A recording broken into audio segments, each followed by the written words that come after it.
오늘 뉴스를 들으셨겠지만은 국민 MC라 불려졌던 송해 선생님이 95세의 일기로 세상을 떠나셨습니다. 이분은 북한 항해도에서 태어나서 6.25 전쟁 때에 남쪽으로 내려와서 남쪽에서 일생을 그렇게 살아가셨습니다.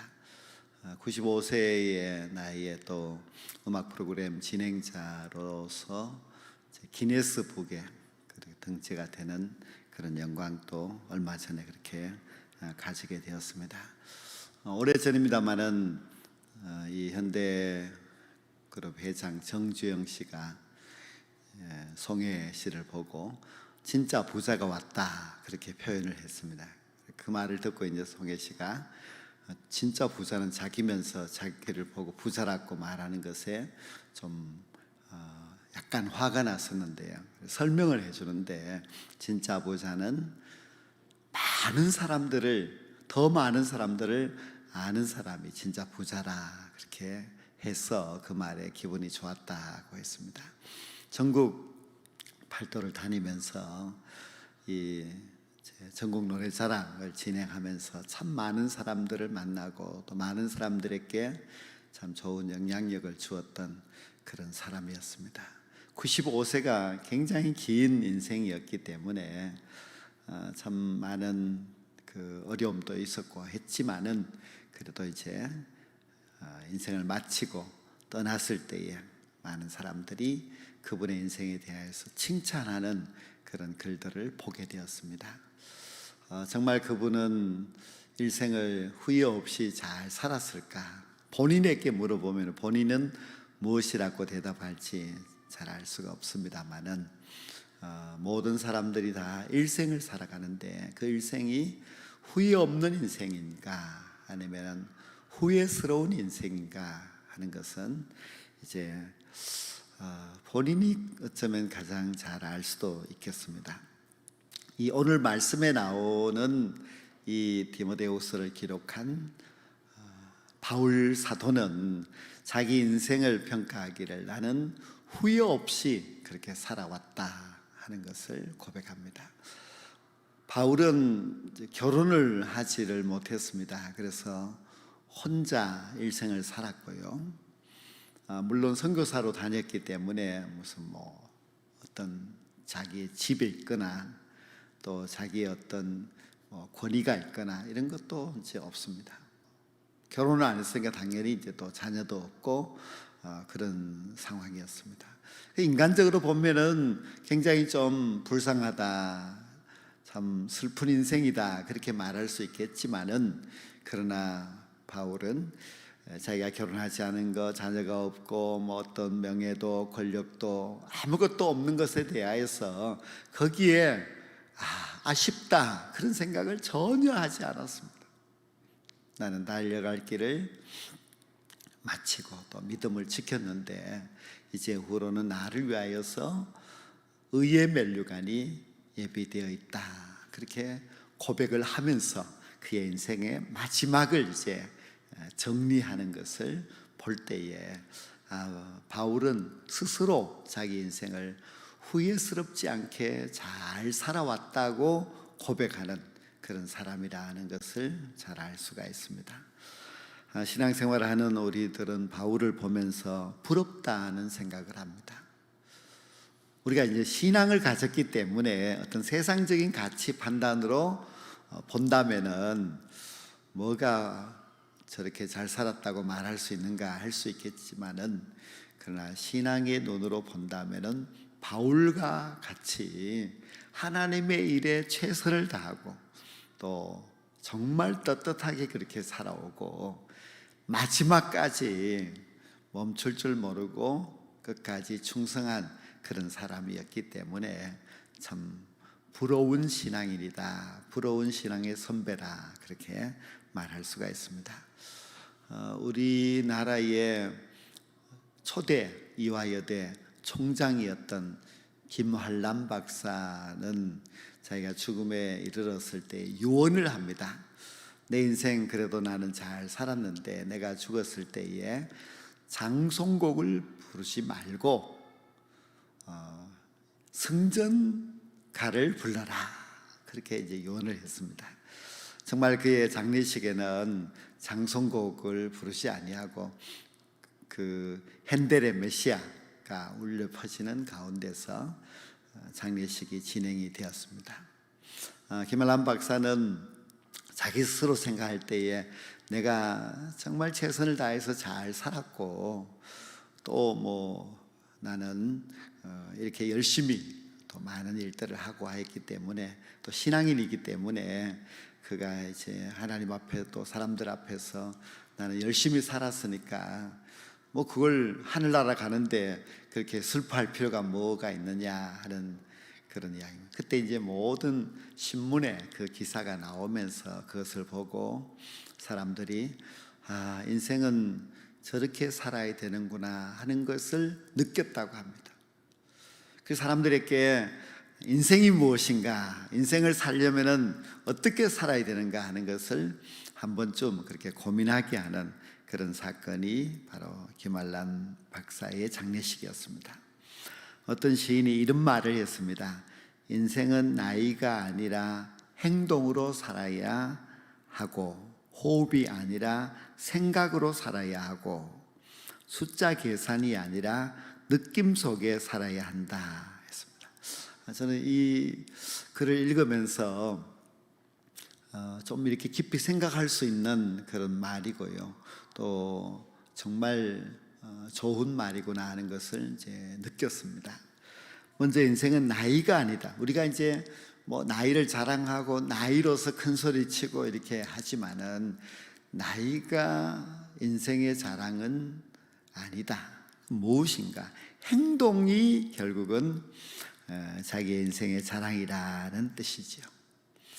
그래서 이제 나이로 큰 소리 칠 것이 아니라 자기가 한 행동으로서 이제 큰 소리를 쳐야 되는데, 행동은 아무것도 없고 그냥 나이로서 어떤 자기의 지위로서 그렇게 큰 소리 쳐도 그것은 사람들이 그렇게 존경심을 갖고 이제 바라보지는 않지요.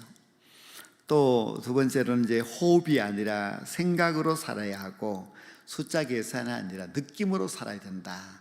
생각, 느낌, 이것을 이제 강조를 하였는데요. 오늘 우리가 이제 이 하루를 쭉 살아와서 이 저녁을 맞이했는데 한번 하루를 되돌아보십시오. 과연 나는 호흡이야 뭐 누구든지 이제 호흡으로 살아가니까요. 근데 호흡만으로 살았는가, 아니면은 생각으로 살았는가? 그 얼마나 이제 내가 생각을 하면서 살았는가, 어떤 생각을 하면서 살았는가.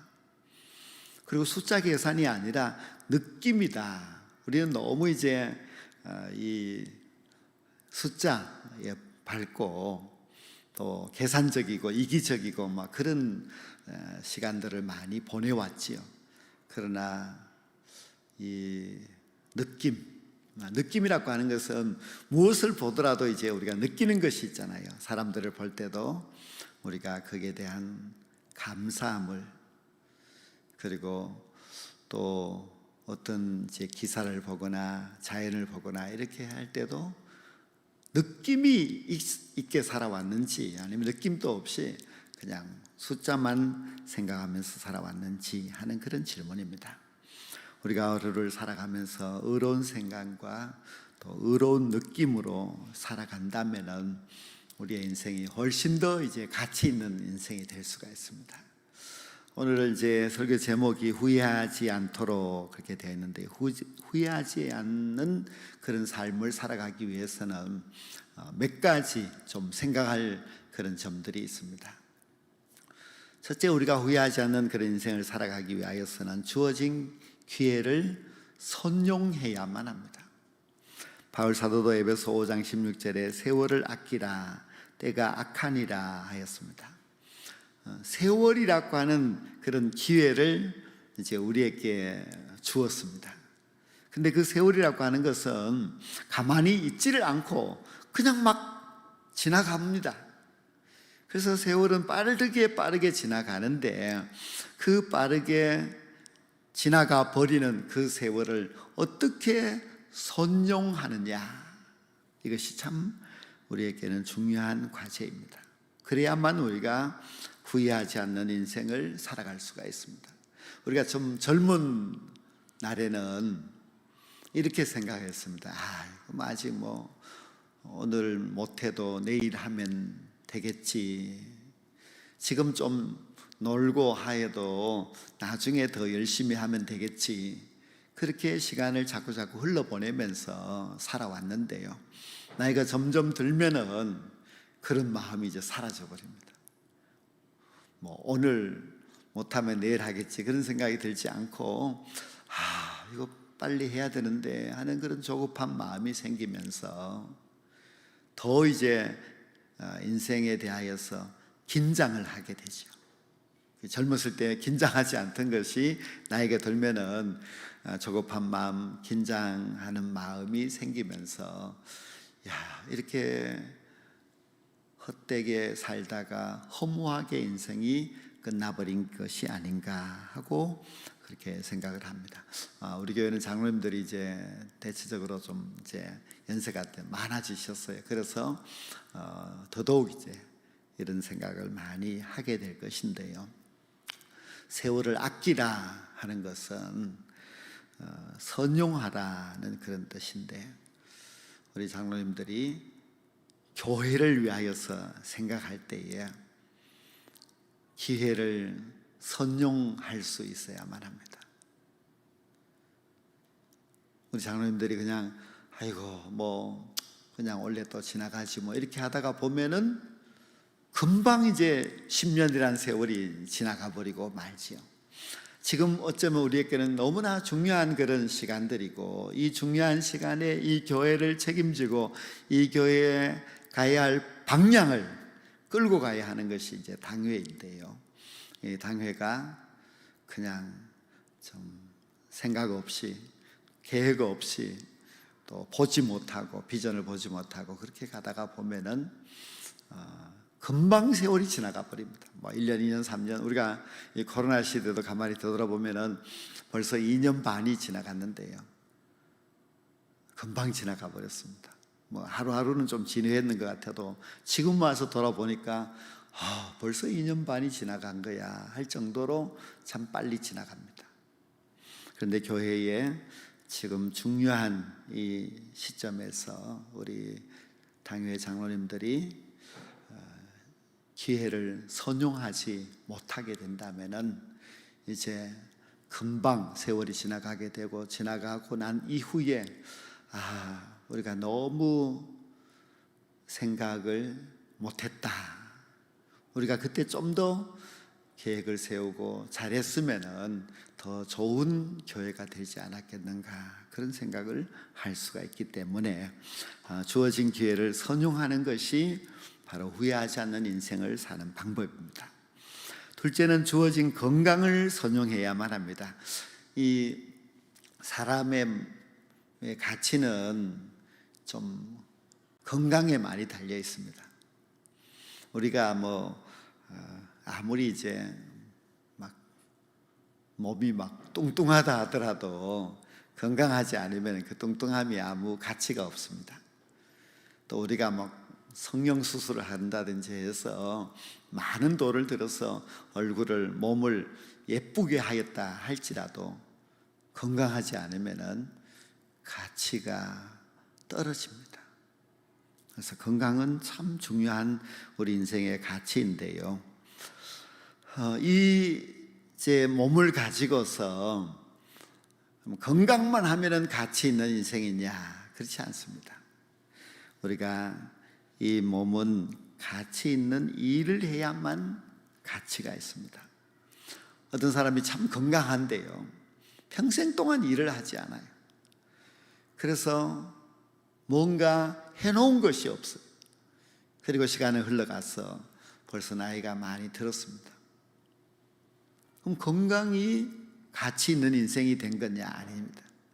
그 건강한 몸으로서 일을 해야만 가치 있는 인생이 될 수가 있습니다. 바울 사도도 일하기 싫으면은 먹지도 말라, 그런 말까지 할 정도로 일에 대하여서 굉장히 강조를 하였습니다. 일하지 않고 놀면서 보내는 세월, 그것은 후회스러운 인생이 됩니다. 우리는 조금이라도 건강할 때 일을 해야만 합니다. 건강은 일하라고 하나님이 주신 선물입니다. 어떤 일을 해야 되느냐? 에베소서 말씀 보면은 선한 일을 하라고 말씀하고 있습니다. 그래서 건강이 참 중요한 가치이고, 그러나 건강만 해서 가치 있는 인생이 되는 것이 아니라 일을 해야 가치 있는 인생이 되는데, 어떤 일을 할 것이냐? 선한 일을 해야 가치 있는 인생이 될 수가 있습니다. 우리의 건강함 있을 때에 우리가 선한 일을 함으로 인하여서 후회스럽지 않는 그런 가치 있는 인생을 만들어 가야만 합니다. 셋째로, 우리는 주어진 물질을 선용해야만 합니다. 우리가 이제 재물이 다 있는데 재물을 가지고서 어디에 쓰느냐에 따라서 그 사람의 인생을 볼 수가 있습니다. 열심히 악착같이 돈을 모아서 내가 좀 더 넓고 큰 집에 살고 싶다, 그것도 이제 그 사람의 가치지요. 또 나는 많은 돈을 벌어서 우리 후손들에게 물려줘야 한다, 그것도 그 사람이 가지고 있는 가치관입니다. 근데 그 가치관이 어떤 가치관을 갖고 있느냐에 따라서 그 사람이 후회스러운 인생이 되느냐, 후회스럽지 않는 인생이 되느냐 하는 그런 결론이 나올 수가 있습니다. 우리는 하나님이 내게 주신 선물인 재물로서 선한 일에 쓰려고 해야 하고, 또 값있게 사용을 해야 되고, 또 보람있게 써야만 후회 없는 삶을 살아갈 수가 있습니다. 물질을 잘 사용할 수 있는 방법은 참 신앙을 가지는 겁니다. 참 신앙을 가지게 되면은 재물을 바르게 쓸 수 있는 그런 지혜가 생기게 됩니다. 그래서 그 지혜로서 하나님이 주신 재물을 잘 사용하게 되면은 훨씬 더 우리가 가치 있는 인생이 될 수가 있습니다. 물론 재물이 아무것도 없으면은 아무것도 할 수가 없는 그런 어려운 처지가 되지만은요, 그래도 하나님이 주신 그 재물을 가지고서 훨씬 더 가치 있는 그런 인생을 얼마든지 만들 수가 있습니다. 마지막으로, 후회하지 않는 인생을 살려면 믿음을 잘 선용해야만 합니다. 우리는 이 믿음이 항상 좋지를 않습니다. 믿음이라고 하는 것이 우리 속에 들어와서 탁 자리를 잡고 30대나 50대나 70대나 변하지 않고 그 믿음이 가만히 있으면 얼마나 좋겠습니까만, 믿음도 자꾸 올라갔다가 내려갔다가 어떨 때 있는 것 같고 어떨 때는 없는 것 같고 이렇게 출렁입니다. 그래서 성경의 사람들도 보면은 바울처럼 계속해서 믿음이 좋은 그런 사람들도 있지만은, 믿음이 점점 떨어져서 불신앙인 것처럼 되는 사람들도 있고, 아예 예수님을 또 버리고 떠나는 사람들도 있고 그렇습니다. 그래서 우리가 믿음을 이제 잘 선용하려면은 믿음이 있을 때 자라야 됩니다. 믿음이 있을 때에 그 믿음을 이용하지 않으면은 결국은 우리의 믿음이 점점 사라지고, 그리고 후회하는 그런 인생이 될 수밖에 없습니다. 하여튼 하나님은 우리에게 믿음을 다 주셨어요. 그런데 그 믿음을 주셨을 때에 믿음을 잘 선용해야만 합니다. 믿음은 왜 주셨을까? 잘 믿으라고 주셨겠지요. 어떻게 하는 것이 잘 믿는 것인가? 하나님을 위해서 사는 것이 잘 믿는 것이죠. 이번에 이제 봉사 신청서를 받았는데 여러 가지 이렇게 기록을 해놓았어요. 그래서 그래도 뭔가 좀 좋은 일이 있지 않을까 이렇게 기대를 했습니다만은 또 역시나 별로 봉사 신청을 안 하셔서 실망이 많이 있고 했습니다만은, 그래도 굉장히 기쁜 그런 신청서를 보고 제가 감사했습니다. 그 뭔가 하면은 매일 밤 교회에 와서 문을 잠그는 것을 자기가 하겠다고 아주 작은 여집사님이 그렇게 신청을 하셨어요. 그래서 제가 할 수 있겠느냐고, 밤늦게 그렇게 교회 와서 그것도 매일 와서 잠그는 거 쉽지 않다고 이렇게 하니까 할 수 있다면서 언제부터 하면 되느냐고, 어떻게 하면 되느냐고 이렇게 물으셨어요. 그래서 참 감사했습니다. 믿음의 가치는 직분이 있다고 더 높아지는 것은 아닙니다. 직분이 있는 사람이 믿음 생활 잘못하면 오히려 나쁜 영향을 주어서 문제를 일으키게 됩니다. 즉, 직분을 보면서 사람들이 기대하다가 믿음이 없는 것을 보면 실망을 하게 되고 상처를 입게 됩니다. 그래서 그렇게 사람들을 낙심시키려면 차라리 그 목에다가 연자맥돌을 매달아서 깊은 바다에 던져버리는 것이 낫다고 할 정도로 남을 낙심시키는 믿음, 참 위험한 그런 믿음입니다. 그래서 우리 직분자들은 먼저 하나님께 영광을 돌려야 하고, 그리고 다른 성도들에게는 불편을 주지 말아야 좋은 믿음입니다. 베드로 사도는 장로에게 주는 권면에서 맡은 자들에게 주장하는 자세를 하지 말고 양무리에 본이 되라. 주장만 하지 말고 본이 되라. 본이 되는 신앙이 되어야만, 그래야 본이 참 다른 사람들에게 선한 영향력을 끼칠 수가 있습니다. 우리가 얼마든지 다 자기가 살아온 인생을 돌아볼 수가 있는데요, 몇 년을 살아왔든지 지금까지 살아온 인생을 가만히 되돌아보면은 나는 후회 없이 살았다, 그렇게 말할 수가 있습니까? 정말 나는 열심히 잘 살았다, 후회가 없어, 그렇게 말할 수 있다면 정말 훌륭합니다.